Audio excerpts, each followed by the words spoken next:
હાલ આજે સૌરાષ્ટ્ર અને ઉત્તર ગુજરાતને જોડતો જે મહીસાગર નદી ઉપરનો જે ગંભીરા બ્રિજ હતો એ તૂટી ગયો છે।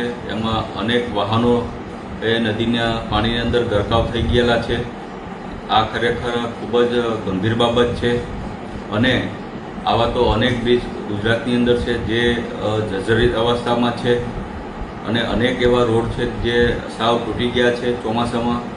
તો માનનીય મુખ્યમંત્રીશ્રીને એક વિનંતી કરું છું કે આવા જેટલા પણ જર્જરિત બ્રિજો જે છે મોટા અને જે ખરેખર તૂટી ગયા છે તેવા તમામ બ્રિજોને ફરીથી નવા બનાવવામાં આવે અને સાથોસાથ જે કાંઈ રોડ રસ્તાઓ તૂટી ગયા છે એને પણ ફરીથી રિપેર કરવામાં આવે। તમે જોયું છે કે માનનીય મુખ્યમંત્રીશ્રીએ 2 દિવસ પહેલાં તે એક હાઈ લેવલની મિટિંગ બોલાવી હતી, પણ મને એવું લાગે છે કે આ જે આરએમબીના અધિકારીઓ જે છે એ ખરેખર પોતાની ઓફિસની બહાર નથી નીકળતા, નથી સરકારશ્રીની સૂચનાનું પાલન કરતા, એટલે આવી ગંભીર ઘટનાઓ બને છે। આ બ્રિજ જે છે એ આમ જોવી તો 1982 અંદાજ આજુબાજુ બનેલો હતો, એટલે કે ખૂબ જ જૂનો હતો। તો આવા તમામ જેટલા પણ જૂના બ્રિજો છે એનું સર્વે કરી અને નવા બ્રિજને બનાવવાની કામગીરી કરવામાં આવે અને જ્યાં સુધી આવા અધિકારીઓની ભૂલના કારણે અનેક લોકોના ભોગ લેવાય છે